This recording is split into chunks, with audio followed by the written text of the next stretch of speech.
Shalom, bienvenue à vous. Je vous salue au nom de Jésus. On est en direct comme d'habitude, comme tous les dimanches. Le rendez-vous était fixé.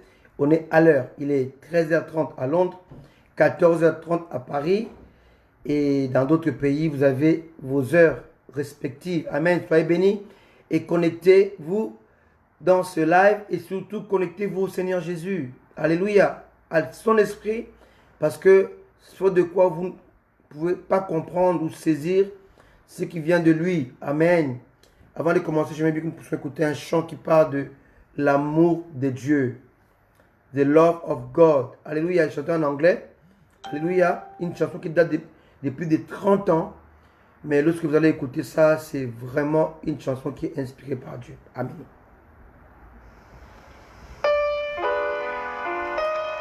Partagez ce live en attendant qu'on écoute ces chants. Amen. On est ensemble, bien-aimés.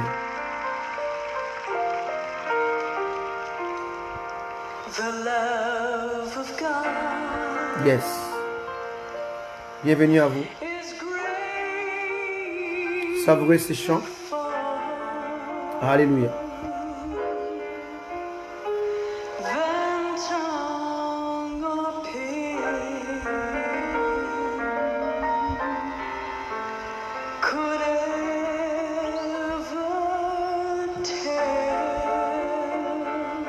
Merci Adonai. Merci Seigneur.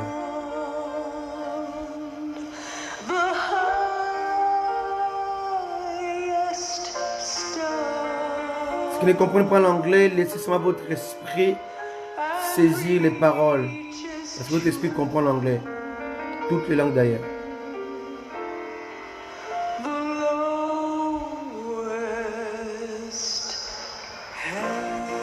Merci Jésus.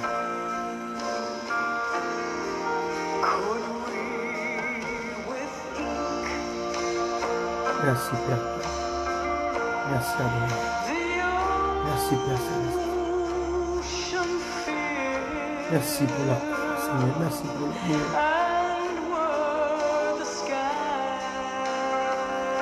Merci Jésus.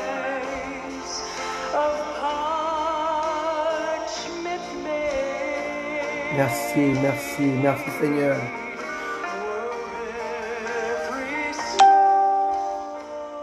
Yes.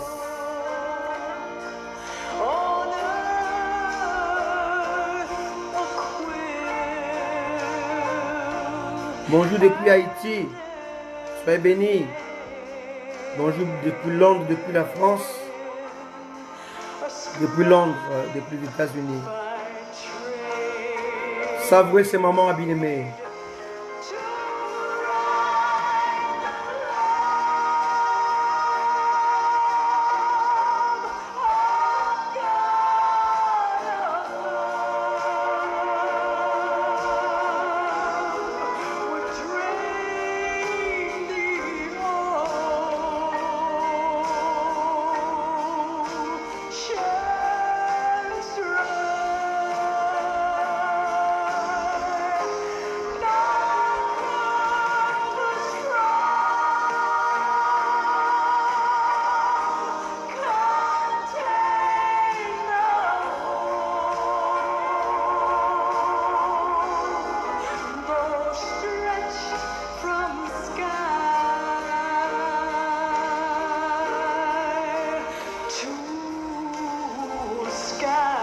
Hallelujah.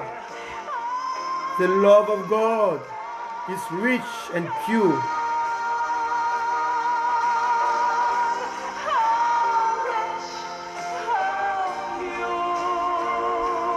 L'amour de Dieu est si pur et si riche. Alléluia.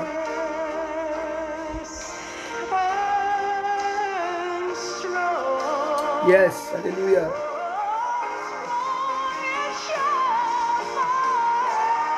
Alléluia.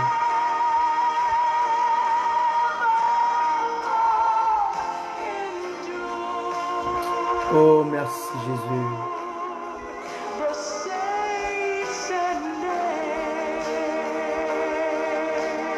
Alléluia. Et là, la chanson va dire, il a donné sa vie. Que pouvait-il faire de plus que ça? Il a donné sa vie. Il nous aime tellement. Il t'aime et m'aime. Il t'aime et m'aime. Il a donné sa vie.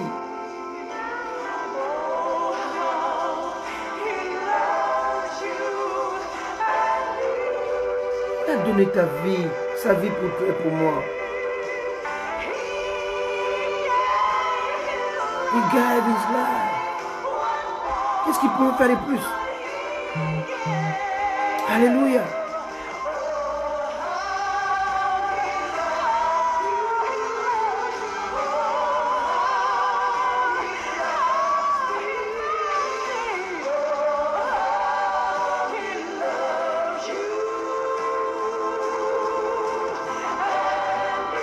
Alléluia. Jésus a donné sa vie. Que pouvait-il faire de plus que donner sa vie? Dit la chanson. Alléluia. The love of God. Alléluia. Alléluia. L'amour de Dieu. Merci Seigneur. Amen. Il a donné sa vie. Alléluia. Et voilà pourquoi ce matin, cet après-midi, partout où vous êtes, je veux que nous puissions alors dire, je veux demeurer où tu es Seigneur. Alléluia. Dans ta présence.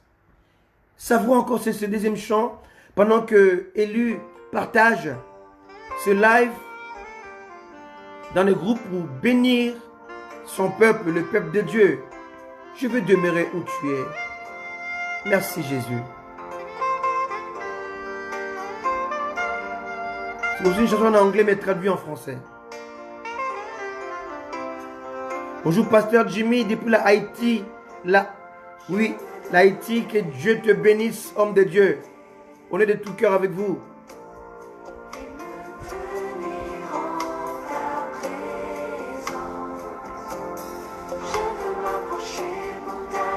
Pour t'adorer, je m'approche de toi, Seigneur. Attire-moi jusqu'à toi, c'est ma prière. Je veux demeurer où tu es. Pour toujours dans ta présence, en ta présence.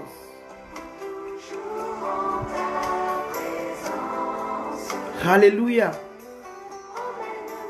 Emmène-moi là où tu es. Je veux rester près de toi. C'est ma prière. C'est ta prière. C'est notre prière à tous. Rester en ta présence.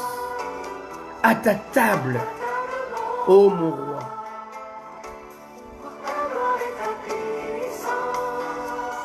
Yes. Ce que je veux, c'est de demeurer près de mon Dieu.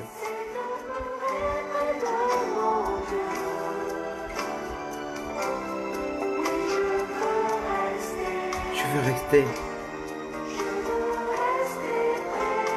Mieux vaut un jour dans sa présence que 1000 ailleurs. C'est ma prière. Merci Seigneur.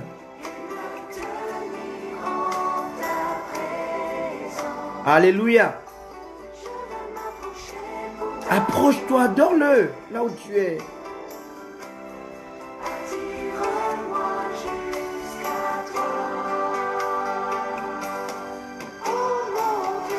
Oh mon Dieu, Dieu ma force et mon chant. Alléluia. Ma faiblesse disparaît. Car tu es ma force en tout temps. Pourquoi je veux demeurer dans ta présence, Seigneur. Merveilleux Jésus. Le Père des orphelins, le mari des veuves, le défenseur des faibles. Alléluia. Celui qui comprend les incompris.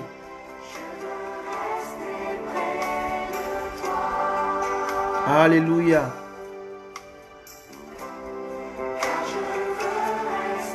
Je veux rester, Seigneur, près de toi. C'est ma prière ce matin, cet après-midi, ce soir. Je veux rester. Je veux rester près de toi. Merci Jésus.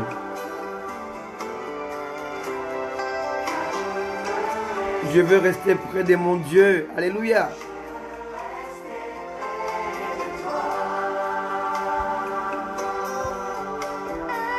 Merci Jésus. Je vous salue au nom de Jésus partout où vous êtes. Depuis Londres, depuis Paris, la France, depuis l'Haïti, depuis les États-Unis, depuis Hong Kong, depuis partout où vous êtes en Afrique, en RDC, en Angola, au Kenya, en Afrique du Sud, partout où vous êtes. Je vous salue au nom puissant de Jésus. Partagez ce live. Alléluia. Je crois qu'il bénira au moins une personne. Or, la Bible dit que s'il y a au moins une personne qui se répand, alléluia, il y a la fête au ciel. Alors, nous continuons le message du dimanche dernier qui s'intitulait le matériel face au spirituel. Alléluia. Alléluia. Ou inversement, le spirituel face au matériel. Amen. Donc, nous avions vu l'importance, alléluia, l'importance, excusez-moi, l'importance du spirituel face au matériel. Alléluia.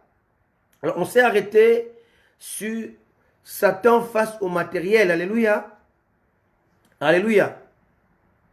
Et je parlais de Salomé, la fille de Hérodiade ou Hérodias, alléluia, qui dansait devant le roi Hérode Antipas, de Tétraque.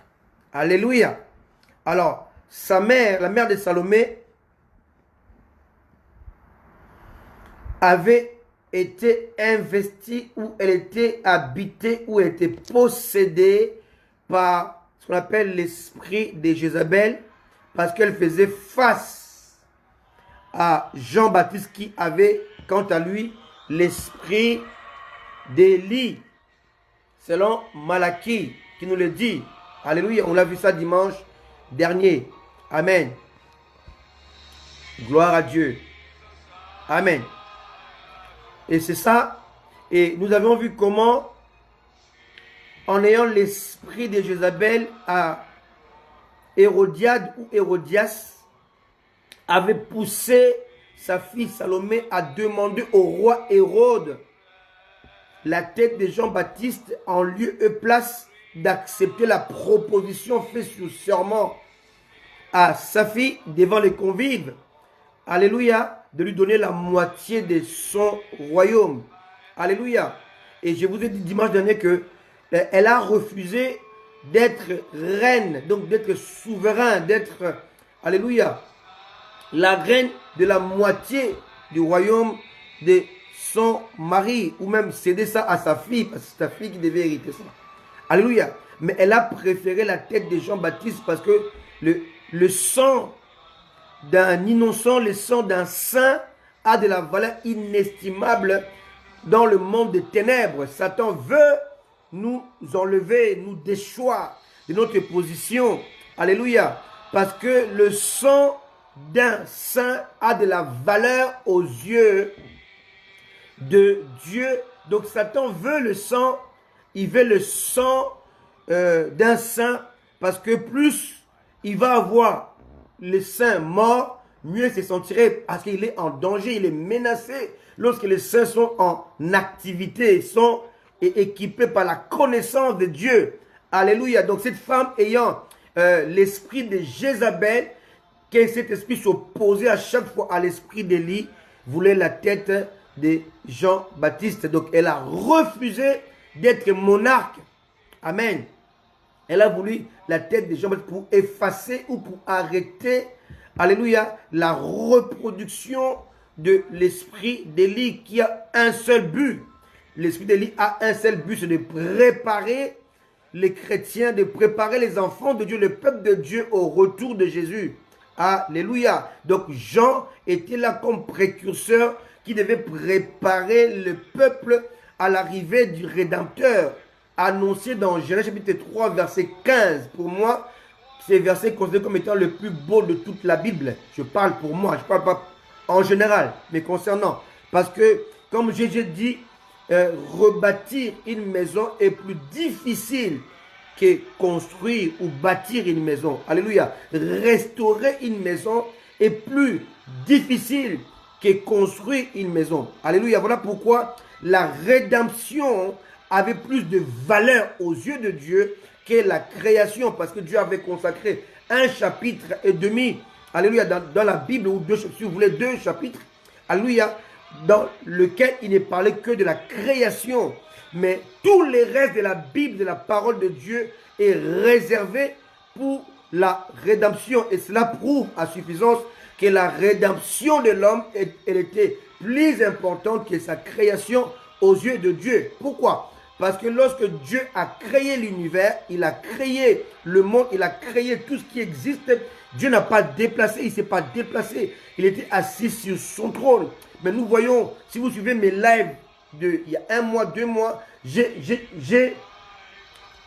démontré la différence entre lorsque Dieu châtiait pendant la rédemption, pendant les déluges et pendant la croix. Alléluia.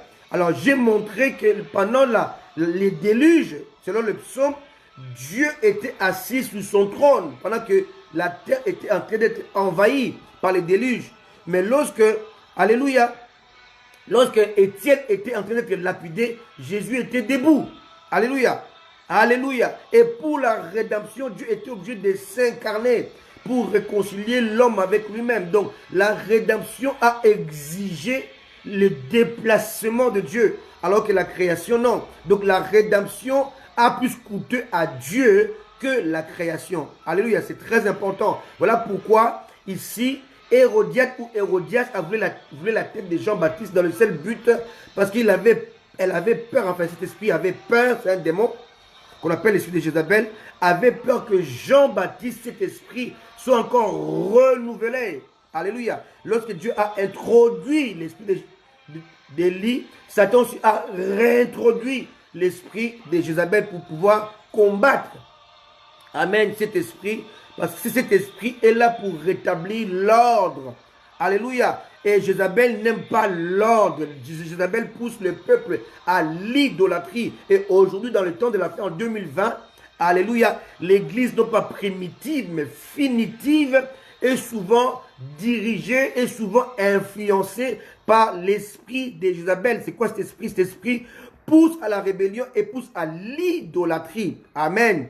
Alléluia. Alléluia. Voilà pourquoi on voit des hommes de Dieu qui sont plus adorés que Dieu. On parle d'hommes de Dieu, il y a des chants qui sont carrément composés pour honorer les hommes de Dieu, en lieu et place d'honorer Jésus. Amen. C'est très très important de comprendre ces choses.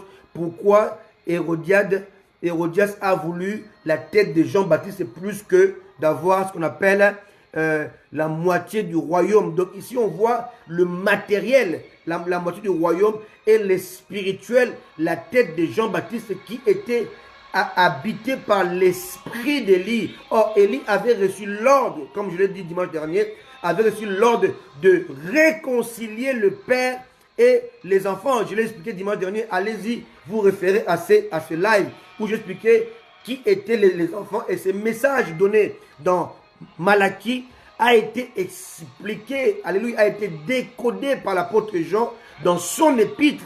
Alléluia. Alléluia. Amen. Allez-y, suivez mon live de dimanche dernier et vous allez voir comment Jean a expliqué le Père et comment il a expliqué le Fils et comment il a expliqué, les enfants et comment il a expliqué le jeune Jean. Alléluia. Que Malachie n'avait pas vu lorsqu'il avait reçu la révélation. Mais Jean, dans la Nouvelle Alliance, il avait vu cela. Alléluia. Qu'il n'y avait pas seulement les enfants d'un côté et le Père de l'autre côté. Il y avait entre les enfants et les pères, les jeunes gens qu'on a retrouvés dans l'église primitive qui sont allés ramasser les corps, le cadavre d'Ananias et Saphira. Amen. Ça, c'est en fait, en grosso modo, ce que j'ai expliqué dimanche dernier. Pourquoi le diable donne le matériel en échange du spirituel. Satan te donne de l'argent, il te donne la richesse en échange de ton droit d'aînesse. Parce que nous avons, par rapport au diable, un droit d'aînesse. Alléluia. Un droit de domination, un droit de prééminence. Alléluia. Face à tous les anges de Dieu, l'homme est supérieur. Alléluia. Il a été fait peu inférieur aux anges. Seulement pendant un temps. Alléluia. Alléluia. Amen. Donc l'homme est la créature la plus excellente. La plus excellente, alléluia, que Dieu n'ait jamais créée, parce que c'est la seule créature en qui Dieu a déposé ou a établi, a instauré son esprit. Il a déposé son image ainsi que sa ressemblance. Alléluia. Voilà ce que je dis un peu dimanche d'une manière succincte. Alléluia. C'est très important de comprendre ces choses. Amen. Alors, aujourd'hui, je vais continuer par rapport au matériel face à l'excellence. Alléluia. Pour ce faire, je vais lire avec vous Matthieu 4, le verset 1. Alléluia. Merci Jésus. Alléluia. Donc c'était vraiment d'une manière succincte le résumé de dimanche dernier. Amen. Si ce n'est pas assez pour vous, la vidéo est toujours disponible sur mon mur ou dans d'autres groupes Facebook. Allez-y voir. Amen. C'est très important. Alléluia. Matthieu 4, verset 1. Matthieu 4, verset 1. Je parle du matériel face à l'excellence. Le matériel face à l'excellence. Matthieu 4, verset 1. Alors Jésus fut emmené par l'Esprit dans le désert pour être tenté par le diable. Après avoir jeûné 40 jours et 40 nuits, il eut faim. Alléluia. Les tentateurs s'étant approchés. Je mets que nous puissions lire sur les lignes. Nous devons comprendre. Il a été amené par l'Esprit pour être tenté par le diable, pas pendant le jeûne, mais après le jeûne. Alléluia. C'est clair, net et précis. Après avoir jeûné 40 jours et 40 nuits, il eut faim. C'est quand il a eu faim. La faim, non pas de la parole. La faim, non pas de la louange, de l'adoration, mais la faim du ventre. Alléluia. Donc, ça, ici, c'est clair et net qu'il y a une différence entre le matériel et le spirituel. Alléluia. Satan vient attaquer Jésus, non pas dans le domaine spirituel, mais dans le domaine matériel. Jésus a eu faim. Alléluia. Il eut faim. Les tentateurs s'étant approchés lui dit. Alléluia. Donc Satan s'est servi de la faim, de la famine. Non pas de la parole, non pas de l'adoration, non pas spirituelle, mais de la famine naturelle, matérielle. Ici, on est dans un domaine matériel. Alléluia. Alléluia. Si tu es le Fils de Dieu, ordonne que ces pierres deviennent de pain. Bien aimé, vous devez savoir que on n'a pas à prouver quoi que ce soit au diable. Bien aimé, le plus grand danger aujourd'hui, c'est que les chrétiens veulent prouver au diable qu'ils sont fils de Dieu. Ils veulent prouver au diable qu'ils sont serviteurs de Dieu. Ils veulent prouver au diable qu'ils sont pasteurs, qu'ils sont évangélistes, qu'ils sont apôtres, qu'ils sont docteurs. Alléluia. Alléluia. Amen. Tu n'as rien à prouver au diable et encore moins au monde. Alléluia. Alléluia. Le soleil brille, ne parle pas. Il ne prouve pas aux gens en parlant. Il prouve aux gens qu'il est soleil en brillant. Alléluia. Alléluia. En diffusant la lumière et en diffusant la chaleur. C'est une preuve suffisante. Un chrétien est une lettre écrite. Tu n'as pas à démontrer qui tu es. Par des gestes, par des implications, par je ne sais quoi. Tu n'as rien à démontrer. Si tu es le Fils de Dieu, il était le Fils de Dieu. Alléluia. Mais il n'a pas à le prouver pour plaire au diable. C'est un grand danger aujourd'hui. Nous voulons plaire aux hommes, nous voulons plaire aux démons, nous voulons plaire à ceux qui nous entourent et nous voulons faire des démonstrations dans le but de prouver que nous sommes enfants de Dieu. On n'a pas à le faire. C'est une bêtise. Amen. C'est un danger. Parce que cela peut vous amener vraiment à la perdition. Si tu es le Fils de Dieu, ordonne que ces pierres deviennent de pain. Jésus répondit, il est écrit, l'homme ne vivra pas de pain seulement, mais de toute parole qui sort de la bouche de Dieu. Ici, Satan vient avec le matériel, lui, il riposte avec le spirituel. Je n'ai pas le pain, je ne veux pas de pain que tu me proposes, je veux le pain qui me fait vivre, le pain de vie, la parole de Dieu. Alléluia. Amen. Alléluia. Alléluia. C'est très important. Amen. Ici, Jésus va démontrer l'excellence de la parole de Dieu. Voilà pourquoi je dis le matériel face à l'excellence. D'un côté, il y a le matériel pour te nourrir, pour assouvir ta faim. Alléluia, pour te désaltérer, pour apaiser ta faim d'un côté. Et de l'autre côté, il y a l'excellence de la parole de Dieu. Alléluia. Alléluia. Amen. Et si nous lisons dans le livre de Ruth 1, on va voir qu'un homme qui s'appelait Elimelech. Elimelech veut dire, excusez-moi. Amen. Elimelech veut dire, Dieu est mon roi. Donc c'est un homme qui considérait Dieu, qui vivait dans la considération des choses divines. Mais cet homme-là a été confronté au matériel. Il y avait la famine dans sa ville natale, dans sa contrée, dans son pays. Alléluia. Dans son environnement. Et la faim n'était pas une faim spirituelle, mais était une faim matérielle, naturelle. Alléluia. Or, il vivait à Bethléem, qui s'appelle maison de pain et de louanges. Alléluia.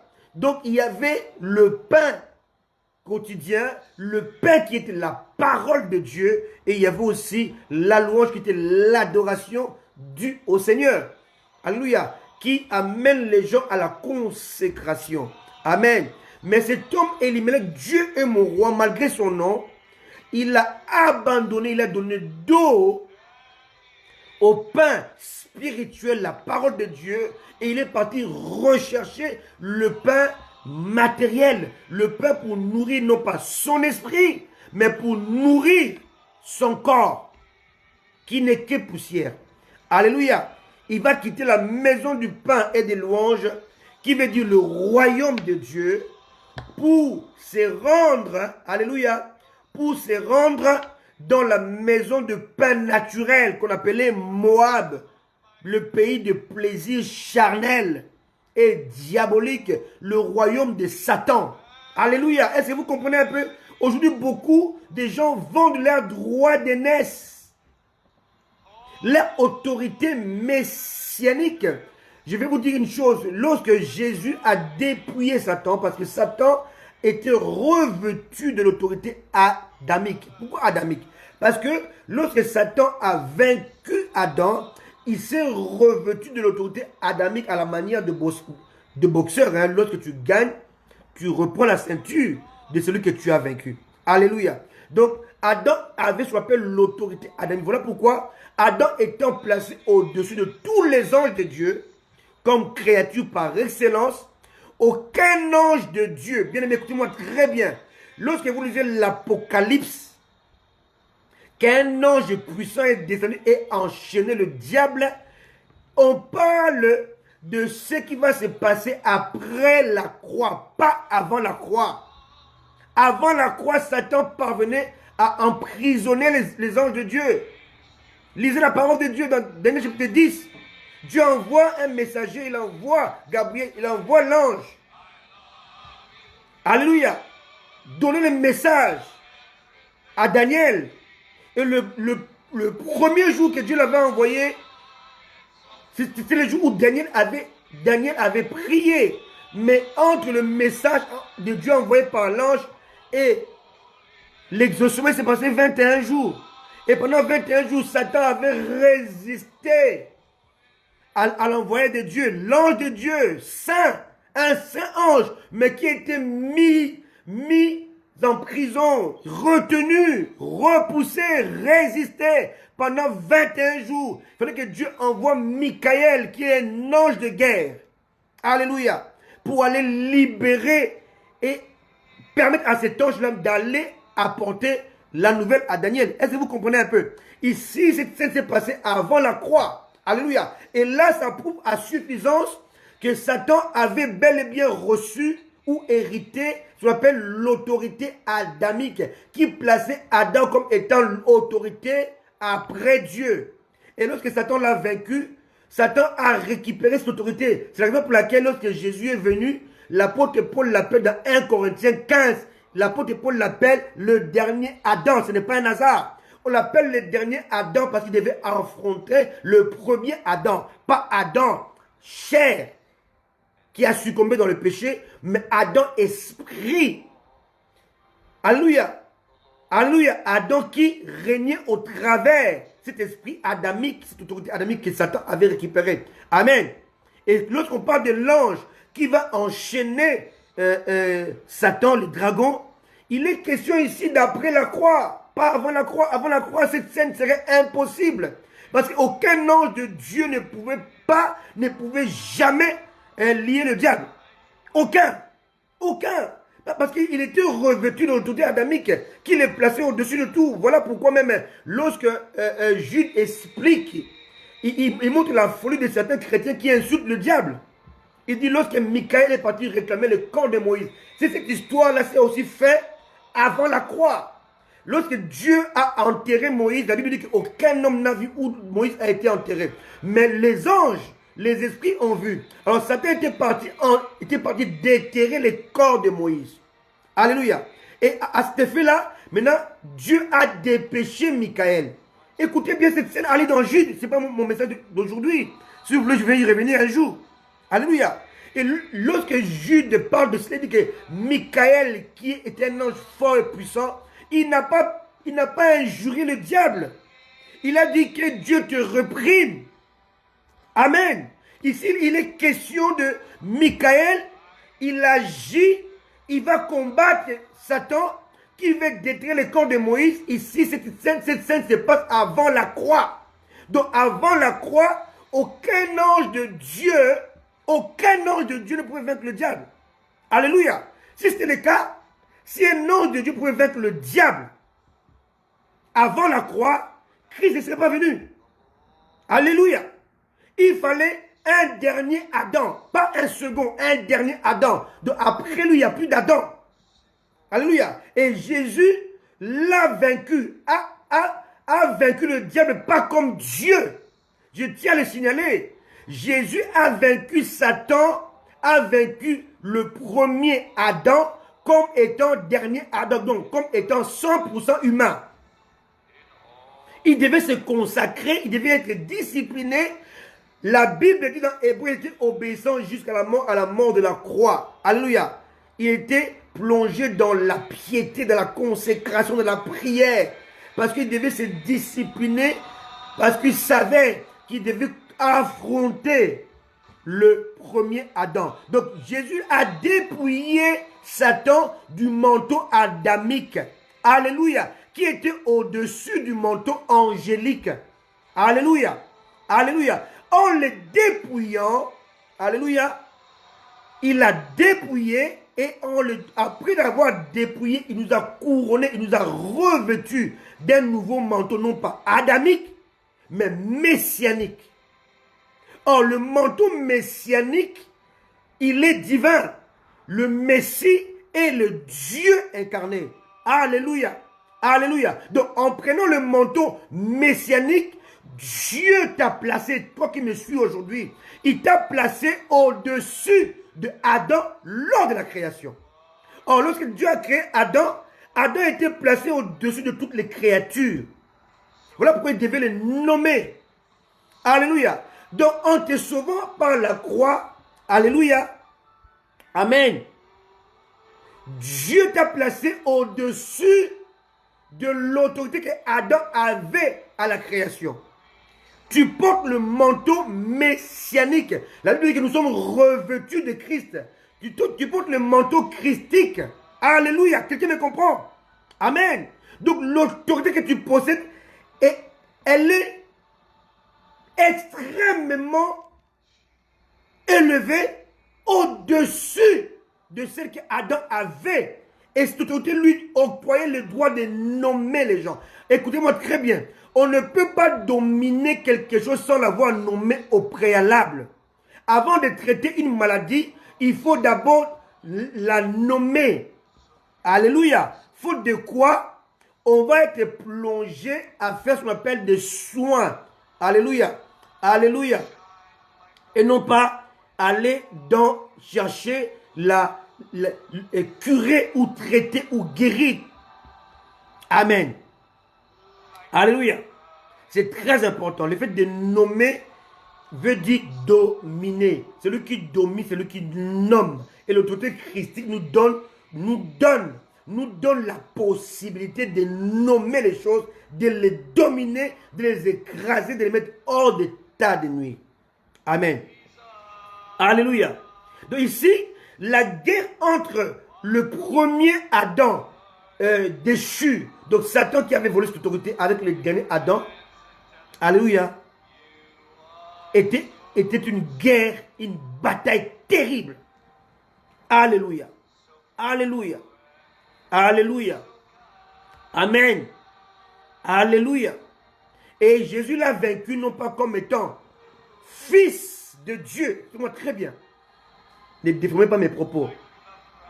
Fils de Dieu dans la loi juive, dans l'esprit juif, c'est lui qui se dit qu'il est fils de Dieu, s'identifie à Dieu lui-même. Regardez bien dans la parole de Dieu, dans le livre de Jean. Lorsque Jésus a dit « Je suis fils de Dieu », ils ont pris des pierres pour le lapider. Et regardez la suite. Il a dit, Jésus a dit « Mais pourquoi voulez-vous me lapider ?» Il dit « Nous voulons te lapider parce que toi tu n'es qu'un homme. Tu t'es fait Dieu. » Dire ou déclarer être fils de Dieu dans la tradition hébraïque, dans l'esprit juif, veut dire être Dieu. Alléluia. Amen. Jésus n'avait jamais dit je suis Dieu. Il dit je suis fils de Dieu. Être fils de Dieu veut dire je suis le Messie. Or le Messie est l'incarnation de Dieu. Alléluia. Voilà pourquoi vous devez comprendre que on ne peut pas dire que Jésus est Dieu sans comprendre pourquoi il est fils de Dieu. Alléluia. Alléluia. Alléluia. Mais Jésus a combattu le diable non pas seulement comme fils de Dieu, mais comme fils de l'homme. Donc comme dernier Adam. Voilà pourquoi il devait se consacrer. Voilà pourquoi avant la tentation, il devait mortifier sa chair. Je l'ai dit tout à l'heure au début. Amen. Alléluia. Après avoir jeûné 40 jours et 40 nuits, il eut faim. Le tentateur s'étant approché. Il est venu après 40 jours et 40 nuits, pas avant. Donc il fallait que Jésus puisse avoir le temps de mortifier, de détruire tout ce qui était charnel. Les dominer, les mettre hors d'état de nuit, comme dit l'apôtre Paul. De tenir la chair, le corps assujetti. Et très souvent nous mélangeons le corps avec la chair. La chair est la partie visible. Le corps est spirituel. Et lorsqu'on parle du corps en général, dans la science, on parle de ce qu'on voit, le nez, la bouche, les oreilles. Mais dans la parole de Dieu, quand on dit oh, nous sommes le corps du Christ, il ne s'agit pas du nez, la bouche, les oreilles. Non, il s'agit de l'esprit. Le corps est souvent traduit de deux manières. Manière physique, dans laquelle on voit le membre, mais manière spirituelle, dans laquelle on est concentré, on est unis, on forme un édifice qu'on appelle l'église. Alléluia. Et c'est cette confusion règne dans l'esprit de beaucoup de chrétiens. Quand on dit corps, ils voient les doigts, les mains, les yeux, les oreilles, la bouche, les dents. Et il oublie qu'il est question de l'édifice dans le corps qui est esprit, qui est le corps du Christ. Alléluia.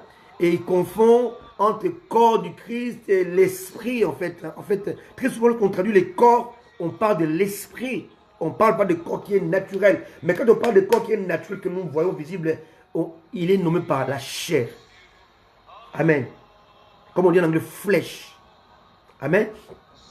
C'est très important. J'ai tellement beaucoup de choses à dire là-dessus. Mais je suis obligé de passer vite parce qu'il y a beaucoup à dire aujourd'hui. Alléluia. Amen. Donc Jésus ici était confronté à la chair. Au matériel. Amen. Au matériel. Transforme ces pains, ces pierres en pain. Amen. Tu n'as rien à prouver au diable. Rien, alors rien. Alléluia. Et d'autre part, lorsqu'on dit qu'ils l'ont vaincu à cause du sang et à parole et à cause de paroles de leur témoignage. Et on parle de qui ils ont vaincu. Il s'agit des anges. Michael. Après chapitre 12. Alléluia. Alléluia. Et on voit que les anges ne pouvaient pas vaincre le diable sans la rédemption. C'est clair. C'est pas moi qui l'ai dit, c'est écrit dans nos Bibles. Alléluia. Alléluia. Mais ça fait que confirmer ce que je viens de dire tout à l'heure.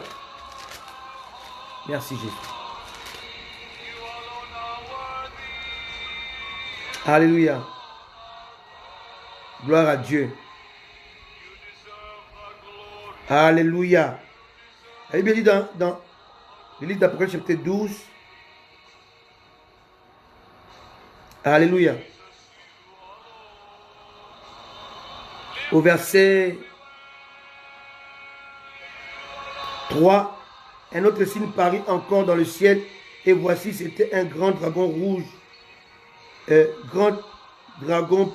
feu, ayant 7 têtes et 10 cornes, sur ses têtes, 7 diadèmes. Sa queue entraînait le tiers des étoiles du ciel et les jetait sur la terre. Les dragons s'éteignent devant la femme qui allait enfanter afin de dévorer son enfant lorsqu'elle l'aurait enfanté. Alléluia. Elle enfantait un fils qui doit paître toutes les nations avec une verge de fer. Et son enfant fut enlevé vers Dieu et vers son trône. Verset 6. Et la femme s'enfuit dans le désert où elle avait un lieu préparé par Dieu afin d'y être nourrie pendant 1260 jours, donc 3 ans et demi. Michael et ses anges combattirent contre les dragons, et les dragons et ses anges combattirent, mais ils ne furent pas les plus forts. Alléluia. Alléluia. Et leur place ne fut plus trouvée dans le ciel. Alléluia. Il fut précipité les grands dragons, les serpents anciens, appelés le diable et Satan. C'est lui qui séduit toute la terre. Il fut précipité sur la terre, et ses anges furent précipités avec lui. Alléluia. Et j'ai entendu dans le ciel une voix forte disant, maintenant le salut est arrivé, ainsi que sa puissance et le règne de notre Dieu et l'autorité de son Christ. Amen. Car il a précipité l'accusateur de nos frères, c'est lui qui les accusait devant notre Dieu jour et nuit. Ils l'ont vaincu. Qui? Les anges. Ils ont vaincu le diable. Les anges, Michael et ses anges. Ils l'ont vaincu à cause du sang de l'agneau, à cause de la parole de leur témoignage. Car ils n'ont pas aimé leur vie jusqu'à craindre la mort. Ils ont vaincu, ils l'ont vaincu. Les saints sont en train de vaincre à cause des sang, à cause de la rédemption. Alléluia. Alléluia. Alléluia. Amen. Donc on voit que cette histoire ne se passe pas avant la croix. Après la croix. Donc après que l'homme ait connu la rédemption. Amen. Poursuivons un peu. Évoluons. Amen. Le pain matériel qui est proposé, Satan à Christ, symbolise l'amour de l'argent, qui est en réalité la racine de tout le monde selon 1 Timothée 6, verset 7 à 10. Alléluia. Force est de constater que l'amour de l'argent et la soif de s'enrichir à tout prix conduit directement à la perdition. Alléluia. Il est vrai que l'argent répond à tout. C'est vrai. Mais l'amour de l'argent est en réalité le fait de faire allégeance à un démon qu'on appelle mammon. Matthieu 6, 24 le dit. Alléluia. On ne peut pas servir Christ et mammon, c'est impossible. Celui qui a l'amour de l'argent rejette automatiquement la grâce de Dieu. Automatiquement. On ne peut pas mélanger les deux. Voilà, Jésus est clair. On ne peut pas servir Dieu et mammon. Celui qui a l'amour de l'argent ne peut pas servir Dieu. C'est impossible. Il va servir ses intérêts, sa propre gloire. Alléluia. C'est pas moi qui l'ai dit, c'est la parole qui l'a dit. Il est impossible de servir Dieu et mammon. Il est impossible de servir Dieu et avoir l'amour de l'argent. Alléluia. Et nous voyons que Christ va refuser de valider qu'il était fils de Dieu pour plaire au diable. Il a refusé ça. Il dit non, je ne le ferai pas. Deuxièmement, verset 5. Le diable le transporta dans la ville sainte, le plaça sur le haut du temple. Alléluia. Et lui dit, si tu es le fils de Dieu, jette-toi en bas, car il est écrit, il donnera des ordres à ses anges à ton sujet. Alléluia. Ils te porteront sur les mains, de peur que ton pied ne heurte contre une pierre. Mais ces versets que Satan cite ici se trouvent dans les psaumes. Alléluia. Alléluia. Alléluia. Amen. Quand Satan dit il est écrit, il a besoin de la Bible, de la parole de Dieu. Alléluia. Jésus refusa de réaliser l'expérience surnaturelle proposée par le diable. Même si cette ruse se trouve dans les Saintes Écritures, le psaume 91, verset 11 à 12 le dit clairement. Alléluia. Le psaume 91, verset 11 à 12, on peut le voir. Amen. On voit que Satan ici, il va utiliser la parole de Dieu pour duper, comme ruse. Psaume 91, verset 11. Car il ordonnera à ses anges de te garder dans toutes tes voies. Ils te porteront sur les mains, de peur que ton pied ne heurte contre une pierre. C'est écrit. C'est écrit dans la parole de Dieu. Satan va l'utiliser et il va prendre encore l'argument si tu es fils de Dieu. Alléluia. Or, la parole a été écrite pour le Messie, pour Christ. Alléluia. Donc, ça correspond exactement de ce que Dieu avait dit. Mais c'était une ruse. Alléluia. Si tu es fils de Dieu, applique cette parole de Psaume 91, verset 11 à 12. Si cette parole est écrite pour toi, alors exécute-la. Non, je ne peux pas le faire. Je ne reçois aucun ordre du diable, aucun ordre. Même si ça fait la parole de Dieu pour me le dire, je ne le ferai pas. Car je n'ai rien à prouver au diable. Et c'est l'erreur de beaucoup de chrétiens aujourd'hui. Ils veulent démontrer avant les séminaires, avant la croisade, ils disent, aujourd'hui vous allez voir, il y aura 150 guérisons de paralytiques, mais bien aimé, tu te prends pour qui? Amen. Tu es en train de prouver exactement ce que Jésus avait refusé de prouver. Aujourd'hui, vous allez voir, je vous dis, ceux qui vont aimer ma vidéo, les 100 premiers qui vont aimer, ils auront les... Mais de qui se moque-t-on? Alléluia. Tu veux prouver quoi à qui? Rien que ça montre que tu es un charlatan. Amen. Jésus a refusé d'appliquer cette parole. Et pourtant, elle a été écrite pour elle, pour lui. Alléluia. Alléluia. Elle était écrite pour lui. Amen. Mais il a refusé parce que la proposition était subtile.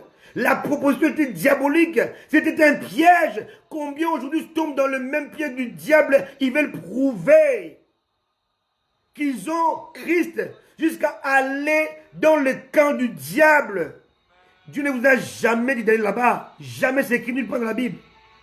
Il dit à mon nom, vous chasserez les démons. À quel moment? Lorsque Satan va s'aventurer sur ton territoire, sur ton environnement, là tu les chasses. Et Dieu n'a jamais dit qu'il faut lier le diable. C'est marqué nulle part. Alors beaucoup prennent les versets hors de son contexte. Tout ce que vous lirez sur la terre sera lié aussi. Bien aimé. Lier et délier veut dire permettre et interdire. Ce n'est pas lier. Avec les liens, on a fait des chants avec ça. Satan, nous te lions, nous te lions, nous te ligotons. Ce n'est pas biblique tout ça. Ça contredit les Saintes Écritures. Alléluia. La Bible est claire. Jésus a dit lorsque les démons, l'esprit mauvais sort de quelqu'un, il va chercher cet autre esprit plus méchant que lui et il reviendra. S'il peut revenir, ce qui n'est pas lié. Alléluia. Nulle part Jésus a lié le diable. Et pourtant, Jésus avait la possibilité de le faire. Il n'a jamais fait. Amen. Alléluia. Et nulle part les apôtres ont lié le diable. Trouvez-moi ces versets, c'est nulle part. C'est écrit nulle part. Amen. Alléluia. Amen. Arrêtons avec les idées reçues. Tu vois quelqu'un le faire, tu le fais, mais c'est écrit dans quelle Bible, dans quelle parole? Il n'y a pas une écriture qui l'affirme. Satan, nous te lions, nous te lions, nous te jetons. C'est écrit nulle part. Alléluia. Et nous le faisons par ignorance. Bien aimé, l'ignorance est plus puissante que le diable. Je vous dis la vérité, écrivez-le. Ton ignorance, l'ignorance des chrétiens elle est plus puissante que le diable.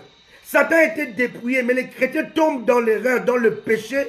Ils tombent dans l'idolâtrie à cause de leur ignorance. Leur ignorance, elle est plus puissante que la force que Satan peut avoir. L'ignorance que tu as va te pousser à maximiser la puissance du diable qui n'existe nulle part. Alléluia, Jésus l'a dépouillé. Mais ton ignorance te fait croire qu'il est puissant alors qu'il n'est pas puissant du tout. Il est puissant que dans ta tête, dans ton ignorance. Donc je dis que l'ignorance, elle est plus puissante que le diable. C'est que je crains ce qui m'arrive. Souvent, ce que nous craignons, cela nous arrive, non pas parce que Satan est fort, mais parce que notre peur va engendrer ce que nous craignons. Alléluia. Et nous sommes dans cela, bien aimé. Dieu a doté l'homme des tellement de capacités.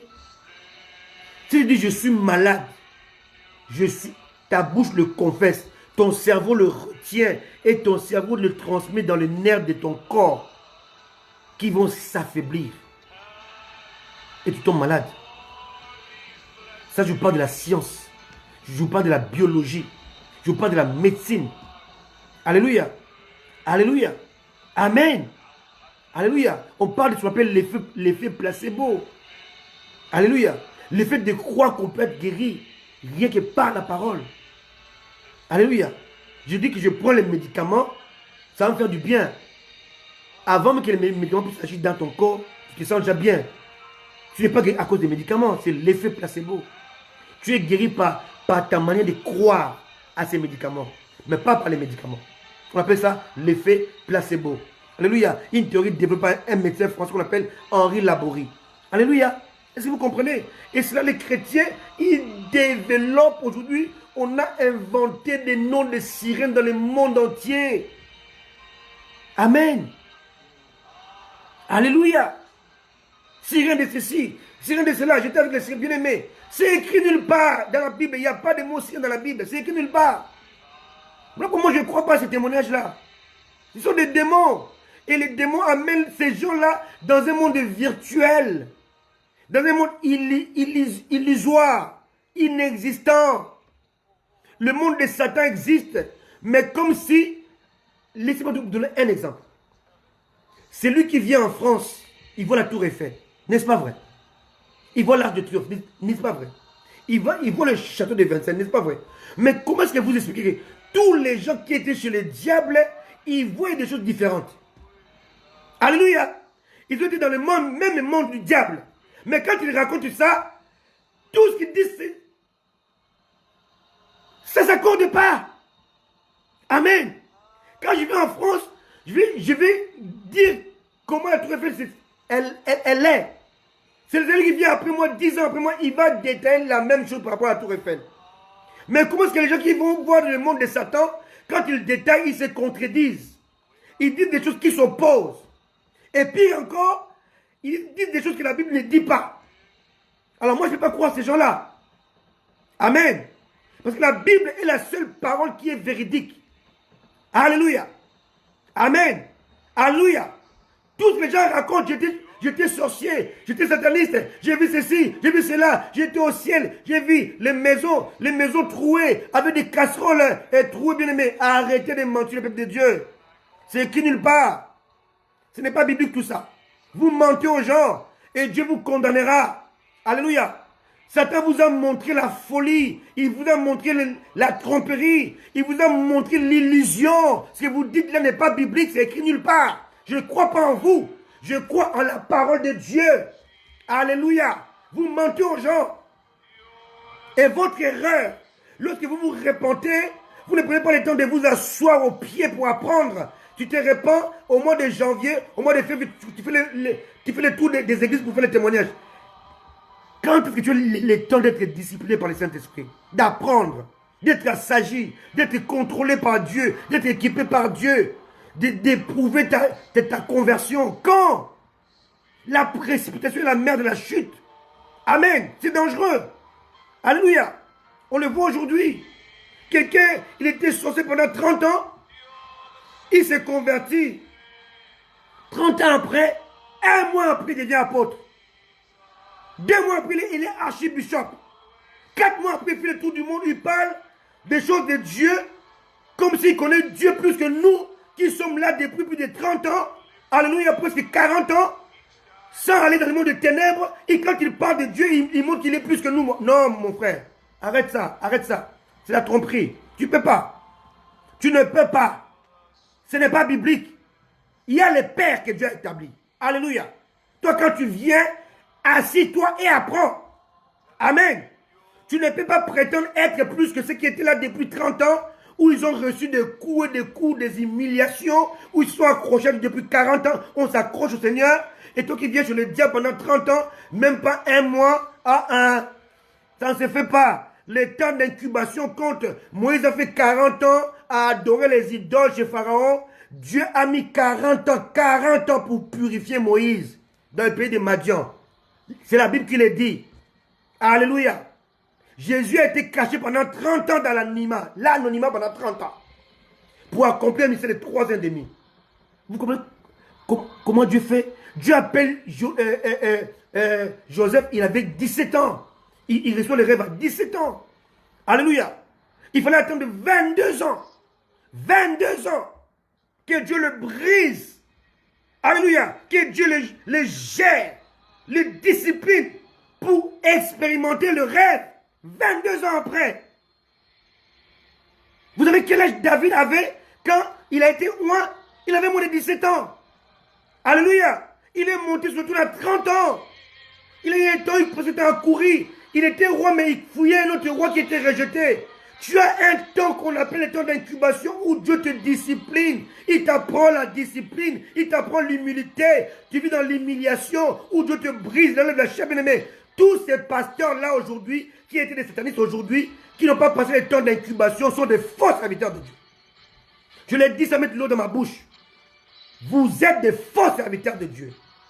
Parce que vous ne respectez pas le temps où Dieu doit vous discipliner, enlever en vous de l'orgueil, enlever en vous toutes ces choses-là. Il y a un temps que Dieu peut faire.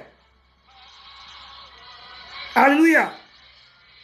Alléluia. Nous devons comprendre cela. J'étais dans ce monde en 2019. Aujourd'hui, il est apôtre. Bien-aimé, en moins d'1 an, il y a des choses que moi je prêche aujourd'hui. J'ai mis 20 ans pour le comprendre. J'ai dit 20 ans pour le comprendre que je prêche aujourd'hui en 2020. Amen. Et toi, tu es dans le monde du diable. Pendant 30 ans. Et tu viens prêcher le mystère de Dieu. Bien-aimé, de qui s'est moqué? L'apôtre Paul, 14 ans après sa conversion.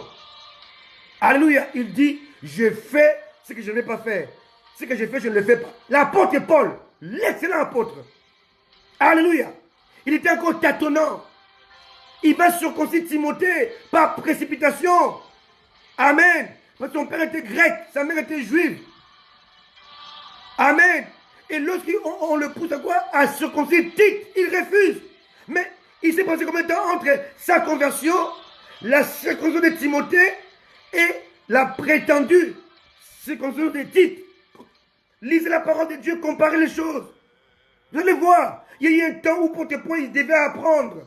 Il est parti 15 jours chez Pierre, alors qu'il avait reçu Jésus. Il fallait rester 15 jours chez Pierre, s'asseoir au pied de Pierre, apprendre de l'expérience de Pierre. Je ne parle pas de la grâce, de l'expérience.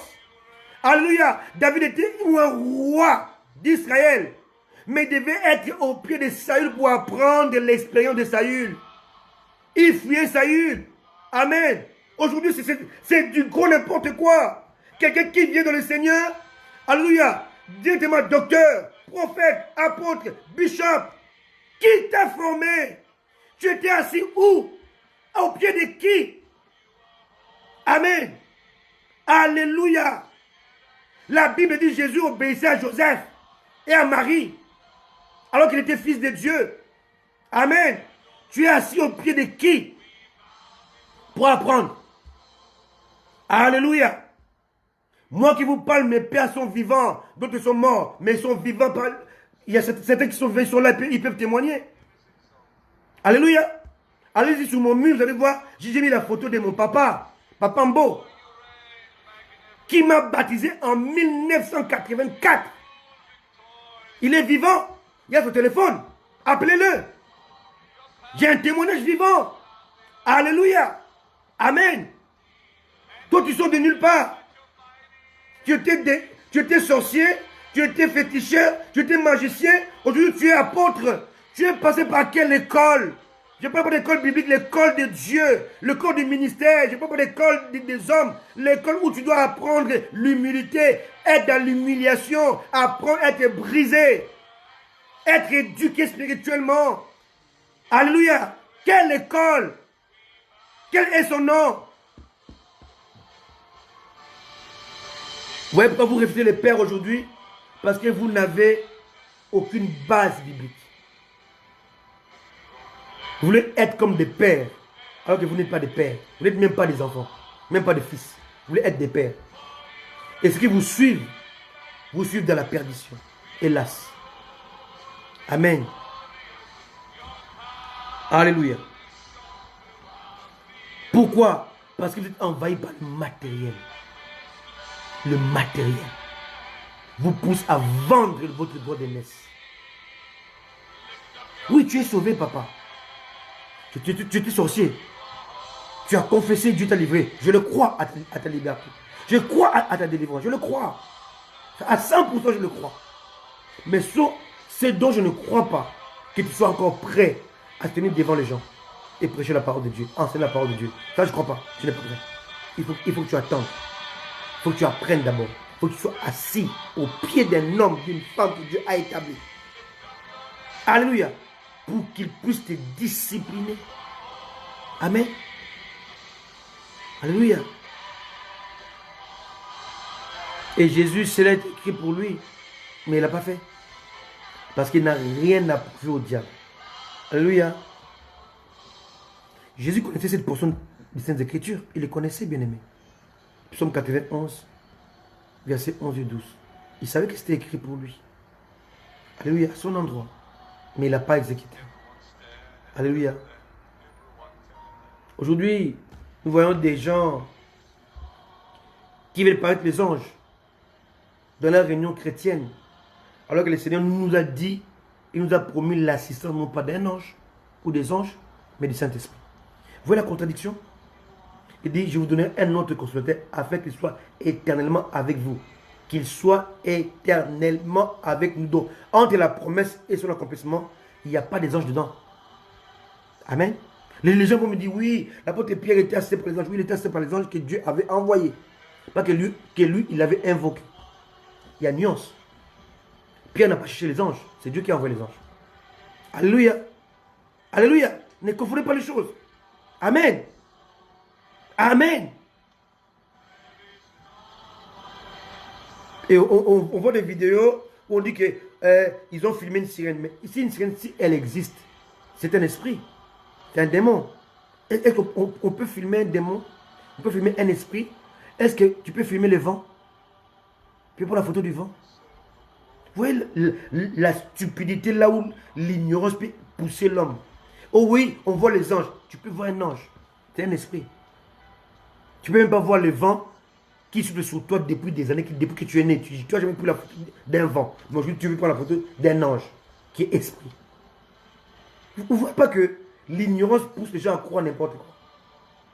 Amen. Le matériel est comme l'hameçon que Satan utilise face au spirituel. Alléluia. Verset 8. Alléluia. Le diable transporta encore sur une haute montagne très élevée. Lui montra tout le royaume du monde et leur gloire. Il lui dit, je te donnerai toutes ces choses si tu te prosternes et m'adores.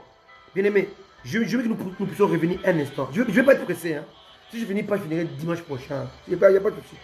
Il faut que les chrétiens comprennent ces choses. Verset 8, Satan affirme des choses. Verset 9, il affirme des choses. Il veut donner à Jésus des choses qui lui appartiennent. Alléluia. Il dit, je te donnerai toutes ces choses si tu te prosternes et m'adorent. Alléluia. Dans le livre, je crois, de Luc, hein, le même verset dit quoi? On va voir, Luc 4. Donc, il y a encore une nuance à ça. Alléluia.